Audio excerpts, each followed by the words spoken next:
Fala galera, tudo bem? O assunto de hoje por aqui é premiação individual, tema que eu sei que vocês adoram, inclusive, a questão de quem foi o melhor jogador, quem merece certo prêmio. E no caso a gente está falando da premiação da Associação dos Cronistas, né, dos jornalistas na Inglaterra, que definiu o Henderson como o jogador do ano, o jogador da temporada 2019-2020. A premiação, existem premiações diferentes na Inglaterra, né? É bom destacar, tem a premiação dos votos dos próprios jogadores, tem a premiação dos votos dos jornalistas, essa é a premiação dos jornalistas, e o Jordan Henderson do Liverpool acabou sendo premiado. Então logo de cara eu já deixo a pergunta para vocês, quero saber nos comentários. O Henderson foi o melhor jogador da Premier League na temporada 2019-2020?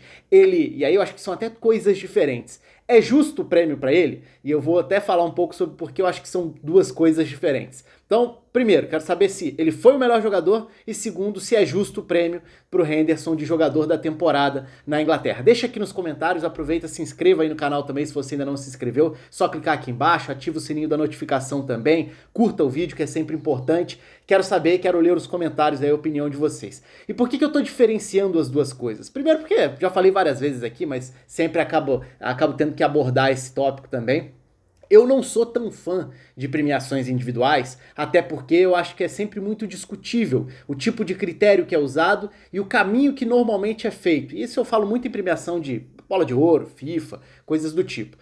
A questão de olhar para o campeão e, a partir do campeão, procurar o destaque para dar a premiação. Acho que ao longo dos anos isso foi meio que se confundindo um pouco. Aliás, a gente fez um Corujão, um episódio da última semana, inclusive falando sobre a bola de ouro ter sido cancelada. Então eu vou deixar o link aqui em cima, falando sobre, no nosso debate, né, no nosso programa semanal aqui nos 4 canais no YouTube, no canal do pessoal, falando sobre esse tópico. Até para não precisar abordar tudo aqui de novo, tem alguns diferentes argumentos para defender ou para não concordar com o cancelamento da bola de ouro. Vou deixar nos links relacionados aqui em cima. Aliás, vou deixar vídeos também sobre o título do Liverpool. Tem vídeo aqui no canal sobre de que forma o título do Liverpool reacende também a rivalidade com o Manchester United numa briga histórica para ver quem tem mais conquistas do campeonato inglês de todos os tempos, né? Pegando desde o início, desde antes da era Premier League. Vou deixar esses links todos aqui em cima. E pra gente ir, de fato, para esse debate. Então, como eu falei, nem sempre o encaminhamento para uma premiação individual exatamente uma avaliação individual de desempenho. Mas ok, a gente já entende, já sabe como funciona esse processo. E acho que, de certa forma, compreendendo qual é o critério, a gente pode pensar com a nossa cabeça para avaliar quem a gente acha melhor e também dá para avaliar de acordo com esse critério, já que esse passou a ser uma espécie de um princípio para essas premiações individuais. Então eu acho que é compreensível. Olhando especificamente para o Henderson, a minha primeira resposta para as perguntas que eu fiz no início do vídeo é não.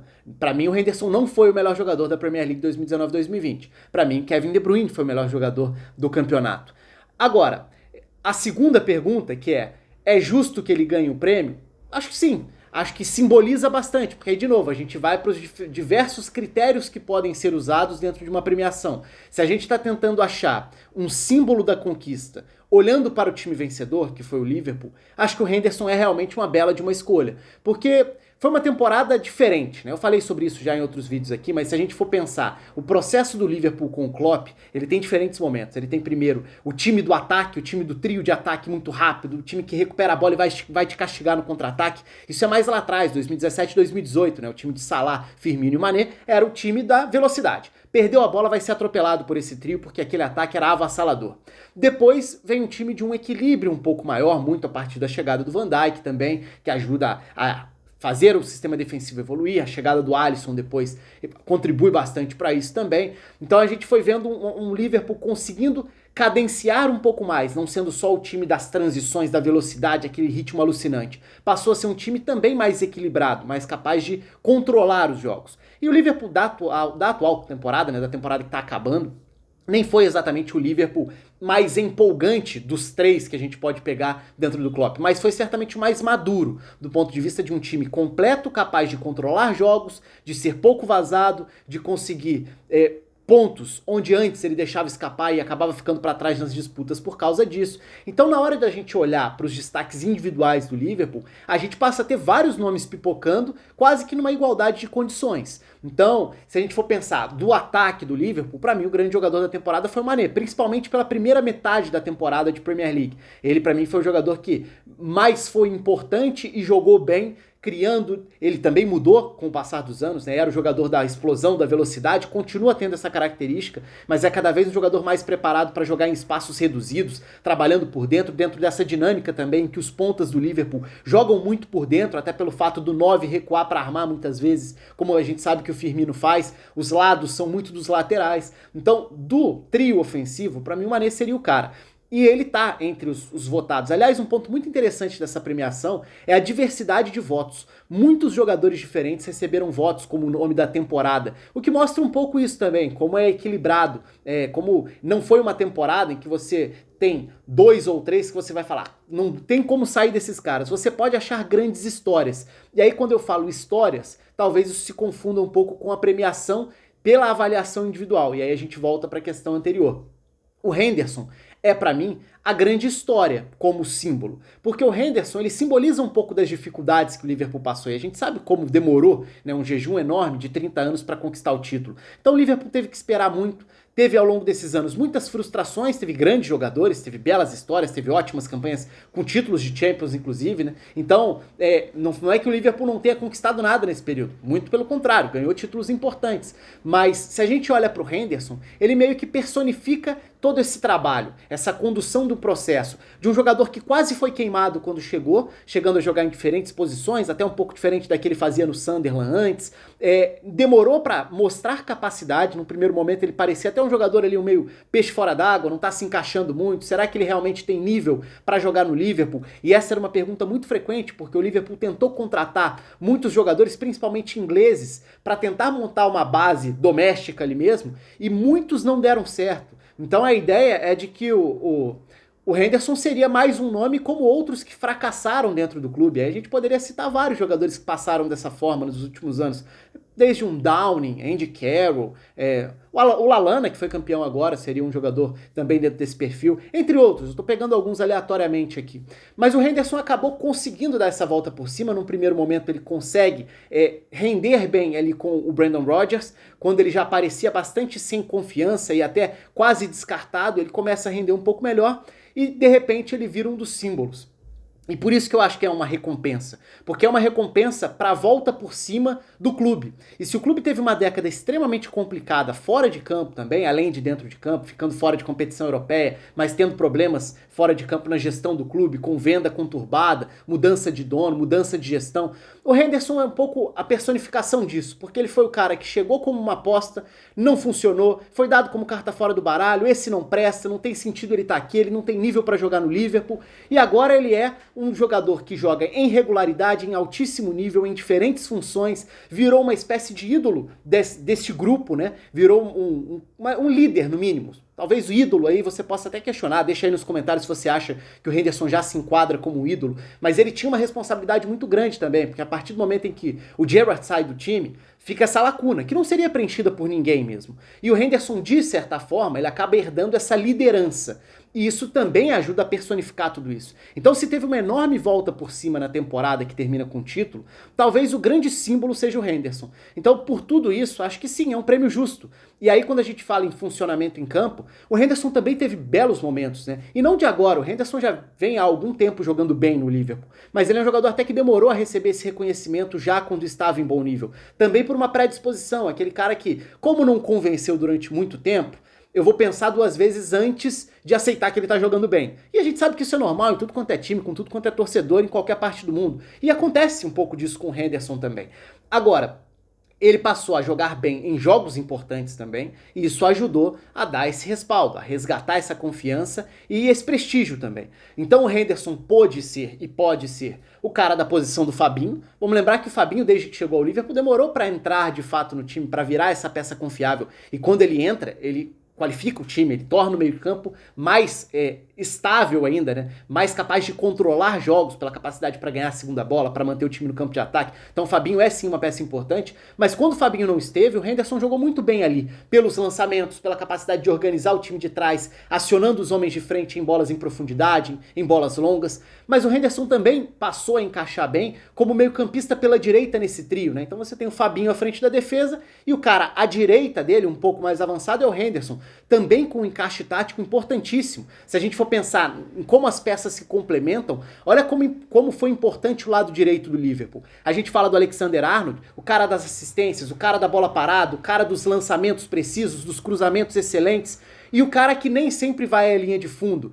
E quem vai ocupar essa linha de fundo? Pode ser o Salah? Sim, o Salah é um ponta pela direita, mas é um ponta cada vez mais associado à finalização, a centralizar para finalizar, não necessariamente para receber tão aberto o tempo inteiro. E se ninguém vai estar aberto, se não é o Salah e não é o Alexander-Arnold, quem se projeta por ali é o Henderson. E quantas vezes esse movimento não foi importante? Se projetar por ali para ser lançado pelo próprio Alexander-Arnold, para receber e fazer uma parceria por esse setor com o Salah. Então, taticamente, o Henderson também foi muito importante para o Liverpool. E aí, eu volto ao outro tópico que eu falei no início. Os diversos nomes, né, que foram citados. Então, ao olhar para a lista ali da premiação, o Henderson foi quem levou a melhor, o De Bruyne também vem na sequência e para mim foi tecnicamente o melhor jogador do campeonato, mas tem essa desvantagem, né, de não ter sido parte do time campeão, por isso ele acaba não carregando com ele essa moral da busca por um símbolo da conquista. Então o De Bruyne perde nesse aspecto. Mas se a gente for olhar só para a avaliação individual, técnica de um jogador, para mim foi o melhor jogador do campeonato.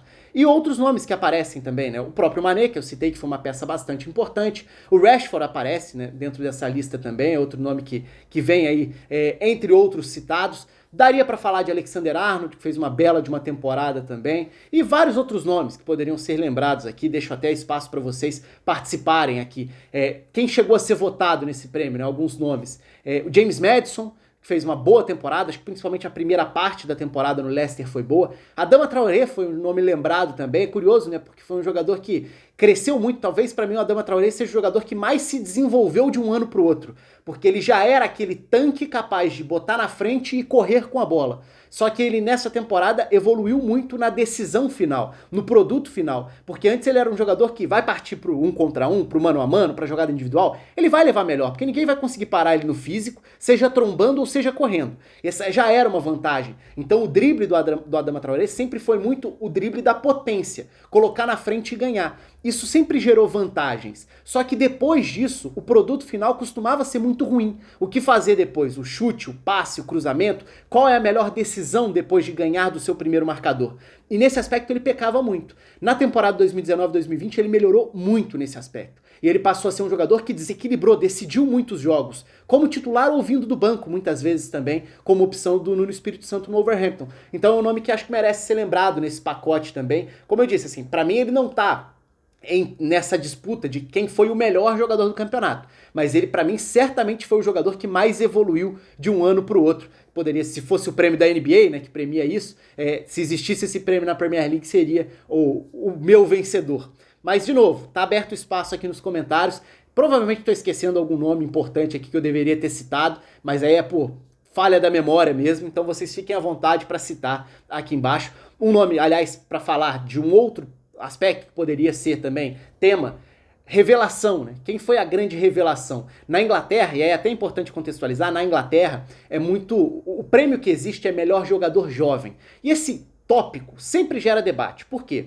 Melhor jogador jovem é a revelação? Não, são coisas completamente diferentes. Se fosse para falar de revelação da temporada, eu provavelmente falaria em Mason Greenwood, que foi um jogador que assumiu um peso muito grande, sendo muito jovem, entrando no time e se destacando no Manchester United. Mas ao falar de melhor jogador jovem, o critério na Inglaterra é o jogador que no início da temporada tinha até 23 anos. Então, a gente olha aí para o final da temporada e vê jogadores que já estão há muito tempo jogando, que sempre estão nessas listas. E aí já não tem nada a ver com a nossa ideia de revelação. Então é sempre importante diferenciar a questão do critério que é usado mesmo para a nomenclatura do prêmio, porque a gente sempre fala de melhor jogador jovem, pensa em revelação, olha para a lista e fala, não tem nenhuma revelação aqui. São todos jogadores que já estão em alto nível há vários anos. E isso realmente gera, no mínimo, um debate. Eu acho muito ruim esse critério para premiação. Mas enfim, não é nem o tópico principal aqui, foi só para levantar mais uma bola para vocês comentarem aqui embaixo. Conto aí com as inscrições, com os comentários, com a curtida no vídeo. Um abraço e até a próxima.